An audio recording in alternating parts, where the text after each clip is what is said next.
Hello, I am John Najarian, and I'm here at the NASDAQ with the president and CEO of Phunware, P-H-U-N, just like it says on the wall behind me, Alan Knitowski. You guys have been around for 13 years.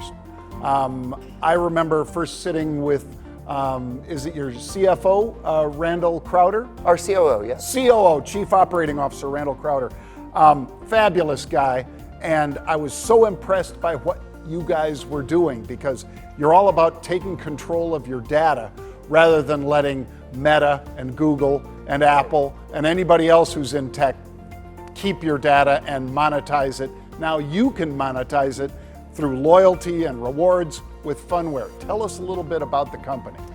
Yeah, so actually the big vision when I started the company 13 years ago was, how do I create a Phunware ID for every human being on the planet with a device touching a network through their favorite brands, applications, and venues that happen to run our software?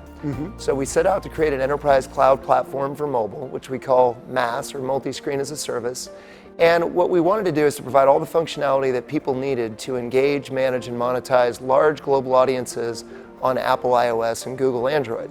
So when you think about Phunware, the easiest way is not only does the name mean applications that exhibit game-like mechanics and behavior, but we're a lot like Google Cloud or Amazon AWS if all they focused on were the digital transformation and mobile application needs of the Fortune 5000. This has been a labor of love, but it's also been something that's just exploded on the scene because people really like the idea of taking control of their data. Yeah, we always talk about rewarding. Yeah, surprisingly, you want to be in control of yourself. You know, one of the funny things as we get to be adults, we realize we get credit scores on all of our financial transactions. Whenever you ask someone, did you give consent for the approval of them keeping track of all your financial records? Of course, you and I would say, no, never did that. But it happens anyway, and it's used to sort of discriminate and make decisions for people on what they can buy and what they can do and all these other crazy things. So when we got started using data and we started engaging with users around the world, these Phunware IDs we had went from 0 to now more than 15 billion. So we have devices on a worldwide basis. Once you get up to where you have about 1 billion active users every single month on your software running on our platform, you start learning a lot. We ended up with about 1 petabyte of data, growing at about 5 terabytes a day. And the size of that is like Facebook or Instagram or Google. And what it allows you to do is to let anyone worldwide to be who they are.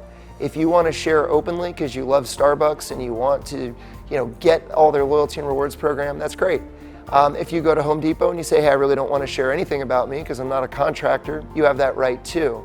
So what we tried to do is to take all of this engagement that we did through mobile applications, 24/7, 365 through phones, and then what we wanted to do is to enable people to choose whatever mobile experience they wanted in their own selfish interests. So if you think about like personal data sovereignty, I own myself.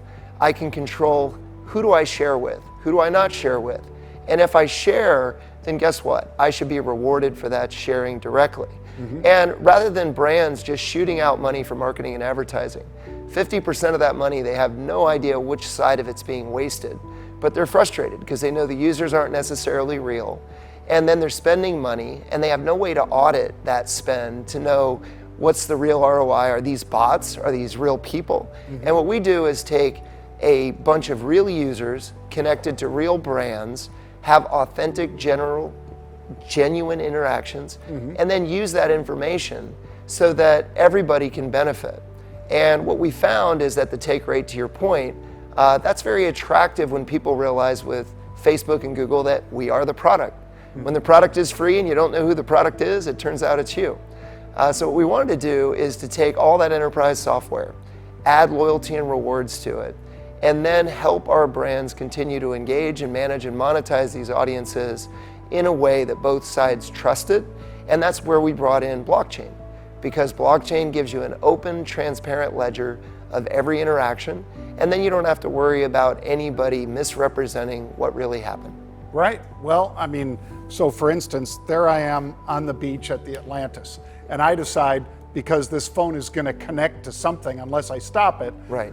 This phone is going to hit a Bluetooth, it's going to hit a Wi-Fi, it's going to hit something that lets somebody know where I am. And if I want them to bring me drinks, That's a good thing, Right. because there I am sitting on the beach. I want to enable it for that. Like you said, there might be other situations where I don't necessarily want people to know exactly where I am. I thought that was such a unique way of addressing the problem. I guess in Europe it's the right to be forgotten. Right. And you're not talking about that as a overall umbrella strategy. You're saying, I want to shotgun this. Or I want to rifle shot it. I want to work with this one company that I want to get rewards because I'm willing to share with them my experience and the fact that I'm walking into their store. And then I can earn loyalty and rewards from them as well as Phunware. That's right, and obviously we all travel. We go to resorts all the time, and what do people want to do? They want to relax. They want to stay where they're at. They want to be catered to. When you finally get a chance to be away from work or with your family or your spouse, your significant other, you want the world to be at your beck and call.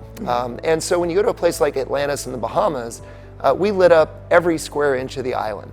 So to your point, once you download the iOS or Android application on your phone, it's like having a mobile concierge for everything that's offered at Atlantis. So what we try to do is to say, what happens if while you're captively there, you can engage people contextually aware and give them whatever it is that they want. What we found already in Atlantis is you see their commerce goes up and to the right because everybody can instantly just click a button and get what they want right now. So it's a win-win for both sides. And then the more data and information that gets shared, we're not only giving benefit to the Phun wallet that goes inside those applications, but you're capturing all that information for the brand, and then the brand knows how to better engage these folks the next time around, before they're there, while they're on site, and after they leave. Right, offer me a $20 off on that bottle of champagne or whatever. Exactly. And with Phunware and the Phun token, so you guys came public about 3 years ago. We did. PHUN is the symbol on NASDAQ. And you have a Phun token as well, which is part of that loyalty and rewards that you guys provide beyond what the brand provides. Yeah, so what we wanted to do is to create kind of a global data economy. So Google, Facebook, and others take all that data, they harvest it, they exploit it, and they monetize it for themselves at the expense of all of us, under the guise that we're getting to have fun and interact and post some things on their platform. What we really wanted to do is to create an ecosystem that made sense. You know, if you're a CFO of any company and you have a loyalty and rewards program, you're accruing a massive liability on your balance sheet.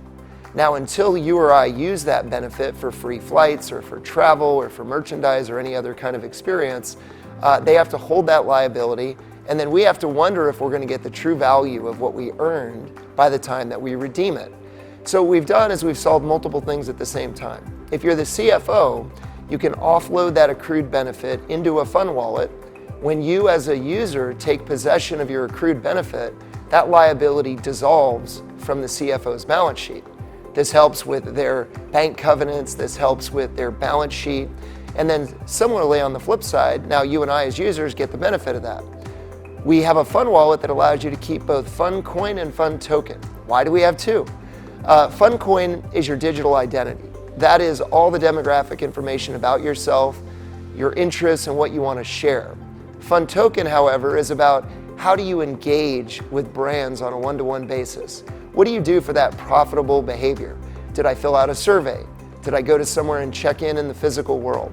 Did I actually share it with my friends? So one is about your identity, the other is about your interactions and engagement, and both of them together represent all the kind of interactions that brands would have with consumers. And the beauty about using cryptocurrency and blockchain keeps the scorekeeping to make sure that everybody from the brand to the user knows exactly what happened, who received what and how and when, and that way all parties are fine and it's auditable. In parallel, once you actually have the blockchain for that, the other reason you use cryptocurrencies like Phuncoin and Phun token is it's a lot easier to give you small amounts of accrued benefit. It's very hard to give you a penny, a nickel, a dime, a quarter, $1, $2, and then transact that in the banking system where you may have a $25 wire charge to do it.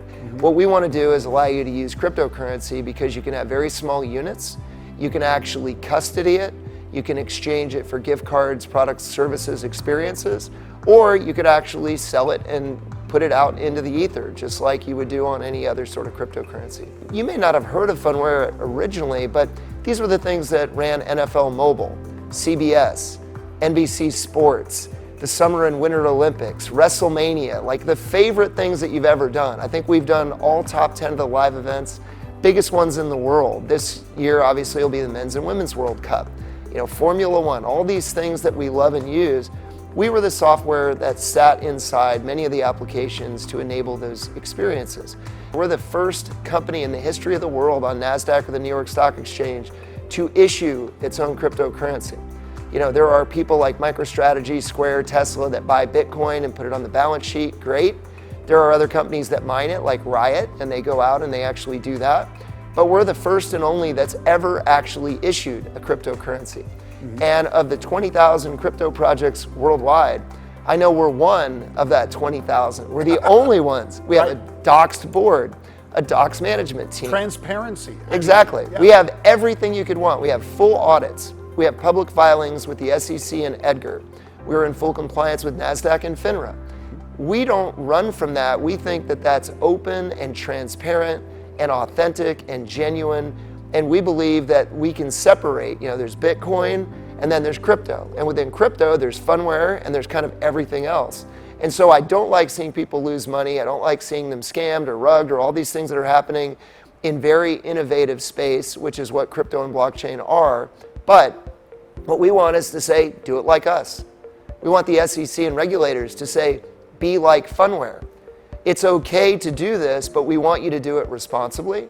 We want you to do it transparently. We want you to do it with full audits, and every bit of the workflow can be traced. We think that's perfect, and we welcome that, and we think that's why investors should come to us for our NASDAQ listing to get exposure to this new virtual asset.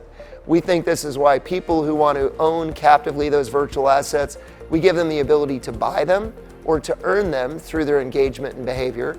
And then we just, again, are all about rewarding you for being you, let you be who you are, and you can make your own decisions in an authentic, transparent way. Beautiful. Alan, thank you for your time today. This is a great tutorial about what Phunware is all about.